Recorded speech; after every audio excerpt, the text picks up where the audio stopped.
विभूषणम् नौकञ्जलोचन कंचमुखकर कंचपदकंजारुणम्। अचंभित होकर मुझसे पूछते आप आसाराम बापू के समर्थन में बात कर रहे हैं? आपको मालूम है आसाराम बापू रेप में है? तब मैं उनसे पूछता हूँ कि आप वीडियो शूटिंग निकाल रहे थे क्या उस समय?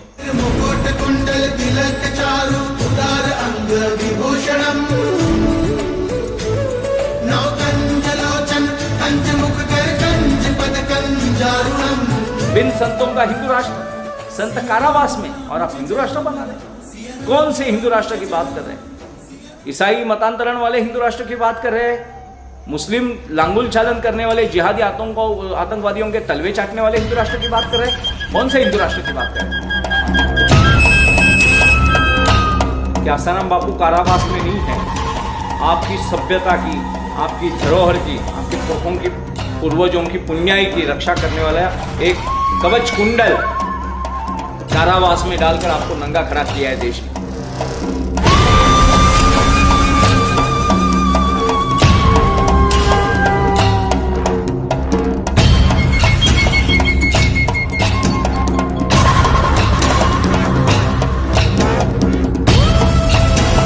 देखिए, भारत की वास्तविक परिस्थिति बहुत भीषण है और आध्यात्मिक स्तर पर काम करने वाले जो भी योगी योद्धा है वो निष्पृह निष्पाप होते हैं।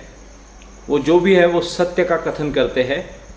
सत्य भले ही भीषण हो, भयंकर हो, उनके अस्तित्व के ऊपर भी संकट आता है तो भी संत सत्य बोलते हैं। और सत्य बोलने वालों में से प्रमुख संत है श्री आशाराम जी, परम पूज्य आशाराम जी बापू जी। बापू जी का चरित्र देखा जाए, उनका जीवन काल देखा जाए तो उन्होंने भारत भर में साधारण भारतवासियों को, भारत भूमि की संतानों को जिस ढंग से साधना में उतार दिया और साधारण से साधारण व्यक्ति भी साधना संपन्न होने लगा।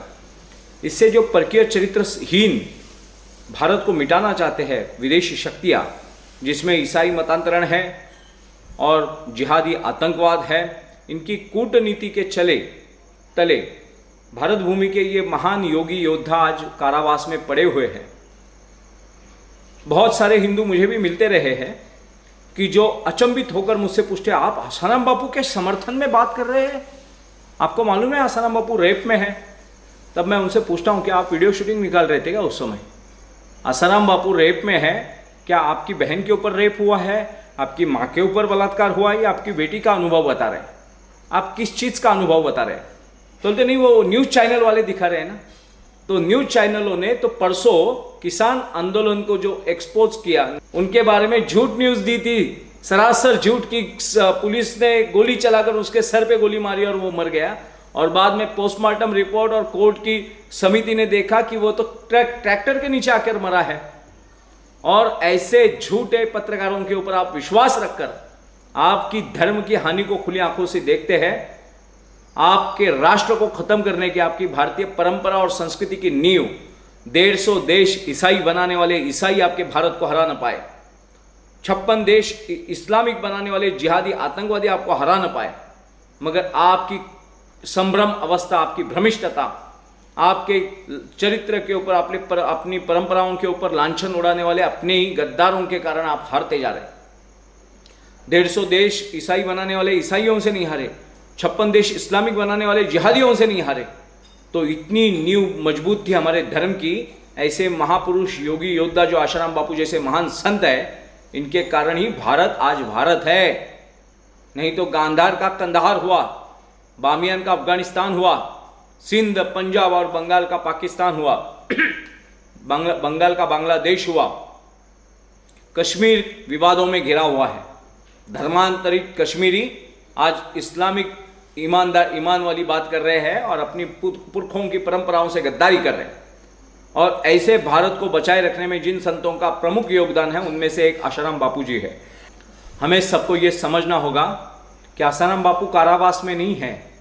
आपकी सभ्यता की, आपकी धरोहर की, आपके पुरखों की, पूर्वजों की पुण्याई की रक्षा करने वाला एक कवच कुंडल कारावास में डालकर आपको नंगा खड़ा किया है देश में।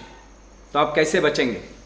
आप कोविड के लिए सैनिटाइजिंग कर रहे हैं, आप विषाणुओं के लिए पोलियो के डोज निकाल रहे हैं, धर्म की रक्षा के लिए ये जो महात्मा लड़ रहे हैं, इनको अगर आप कारावास में रख रहे हो तो वो उनकी हानि नहीं है, इस भारत की सभ्यता की हानि है, इस भारत के भविष्य की हानि है। तो इस हानि से अगर बचना है तो केवल आसाराम बापू से दीक्षित साधकों का दायित्व नहीं है, पूरे भारत की परंपराओं की जड़ें, अपने पुरखों का रक्त जिनका शुद्ध है, जिनको अपने पिता के ऊपर शंका नहीं है, अपनी माता के चरित्र के ऊपर शंका नहीं है, उन सभी भारतीयों का दायित्व है कि आशाराम जी बापू के मुक्तता के लिए हम अपने कुल की सौगंध है। आज सुनने वाले भी ज्ञानी ही सुनेंगे, मूर्खों के लिए तो मैं बोलता ही नहीं हूँ। ये जो भी बात हो रही है, ये जिनका बीज शुद्ध है, जिनका रक्त शुद्ध है, जिनको अपनी माँ के चरित्र के ऊपर, अपनी कोख के ऊपर शंका नहीं है, उन्हीं के कारण ये शब्द मेरे से गोरक्षनाथ भगवान हमारे उच्चार कर रहे हैं। तो हम नाथपंथी है, सब भारतीय, हमने सारे दुष्ट शक्तियों का निर्दालन किया है, मगर आपसी भेद निर्माण करने वाले कुछ ऐसे दुष्ट शक्तियां हैं जो विदेशी सभ्यता और संस्कृति के तलवे चाट रहे हैं। तो हम सभी भारतीयों का, केवल आशाराम बापू के साधकों का ये दायित्व नहीं है, ये दायित्व पूरे भारत का है। भारत को बचाना हर भारतीय का दायित्व है, कर्तव्य है। जो भी भगवान प्रभु रामचंद्र को, परब्रह्म परमात्मा भगवान कृष्ण को, शिव को शाक्त संप्रदाय से है, स्मार्त संप्रदाय से है, गणपत्य संप्रदाय से है, जो भी बौद्ध है, जो भी जैन है, जो भी सिख है, महानुभव है, महाराष्ट्र के वारकरी है, वैष्णव है, जो भारतीय है, जिनकी केवल पितृभूमि और मातृभूमि भारत नहीं है, जिनकी पुण्य भूमि भारत है, अंतिम मोक्ष के लिए जिनको भारत में ही आकर अपना देह त्याग करना होता है, हर कर्म कांड भारत से जुड़ा है, हर मिट्टी के कण में भारतीयत्व है, उन सब भारतीयों का दायित्व है कि आशाराम जी बापू जैसे महान योद्धा को, योगी योद्धा को अब मुक्त करने का समय आ चुका है। हम अपनी साधनाओं के बल पर, हमारे चिंतन मनन ध्यान धारणा में, सभी जगहों पे, हर श्वास में संतों की छुटका, संतों की मुक्तता, वो संतों की मुक्तता नहीं है, आपकी सुरक्षा है, आपका रक्षा कवच है। संतों का आभा मंडल, संतों का प्रभा मंडल, संतों की सारी चिंता अपनी व्यक्तिगत स्वार्थ की नहीं होती है। जो भी छल हुआ उसके विषय में बारंबार बोला गया है। जो भी छल हुआ वो भारत के साथ हुआ छल है। भारत के सबसे उत्तम योगी पुरुषों में से एक महापुरुष है आशाराम जी बापू, और उनके ऊपर चरित्र का लांछन लगाना। देखिए, जब अमेरिका में चुनाव हुआ था तो ट्रंप तो अपने चरित्र को नंगा कर खुलेआम बोल रहा था कि मैं औरतों का बदला बिस्तर पे लेता हूं, मगर अमेरिका में व्यक्तिगत चरित्र को गहने मायने नहीं रखते हैं अमेरिकन। मगर भारत एकमात्र ऐसा देश है कि हमारे ऊपर चरित्र के ऊपर स्त्री लांछन लगा दे तो हम उस हर महात्मा को बदनाम करने पे उतावळू हो जाते हैं। हम सत्सद विवेक संपन्न ईश्वरी बुद्धिमत्ता का आश्रय नहीं लेते। हम प्रसार माध्यम, जो विदेशियों के बिके हुए प्रसार माध्यम है, जो विदेशी एजेंट पत्रकार इस भारत में बैठे हुए हैं, तो हमें अपने कुल को शुद्ध रखने के लिए इन महात्माओं को मुक्त करना होगा। भारत को साधना संपन्न भारत बनाने के लिए मैं हर बार मेरे भाषणों में, मेरे प्रवचनों में, मेरे व्याख्यानों में, साधनाओं में लोगों को बताता हूँ कि 150 देश ईसाई बनाने वाले, 56 देश मुसलमान बनाने वाले सारे असुर भारत पर टूट पड़े, मगर सारी दुनिया को ईसाई और इस्लाम में बांटने वाले भारत में आकर हार गए। केवल यहाँ के साधक, सैनिक साधक थे। शिवाजी महाराज जैसे महापुरुष यहाँ हुए, छत्रपति शिवाजी महाराज, राणा प्रताप जी हुए, बाप्पा रावल हुए। हम देखेंगे उनके सारे योद्धाओं के घोष हर हर महादेव थे। ये हर हर महादेव ये जो रण घोष नहीं है, ये साधना मंत्र है, युद्ध में दिया गया। रणभूमि में भी उन्होंने साधना नहीं छोड़ी। ऐसे महात्मा हमारे यहाँ हुए हैं। तो ये उनका ही ये एक रूप है, साधना स्वरूप रूप है, निशस्त्र रूप है, निरुपद्रवी रूप है। तो हमारा दायित्व बनता है हमारे धर्म के प्रति, हमारे कुल के प्रति और हमारे भारत के प्रति। अब जो हम हिंदू राष्ट्र की बात कर रहे हैं, इन संतों को अंदर रखकर आप हिंदू राष्ट्र बना पाएंगे? आप बिना बाप की पैदाइश कौन है बताइए यहाँ पे? आप बिना बाप की पैदाइश होंगे तो आपका कुल नाश हो जाएगा। बिन संतों का हिंदू राष्ट्र, संत कारावास में, और आप हिंदू राष्ट्र बना रहे। कौन से हिंदू राष्ट्र की बात कर रहे हैं? ईसाई मतांतरण वाले हिंदू राष्ट्र की बात कर रहे हैं? मुस्लिम लांगुल चालन करने वाले जिहादी आतंकवादियों के तलवे चाटने वाले हिंदू राष्ट्र की बात कर रहे हैं?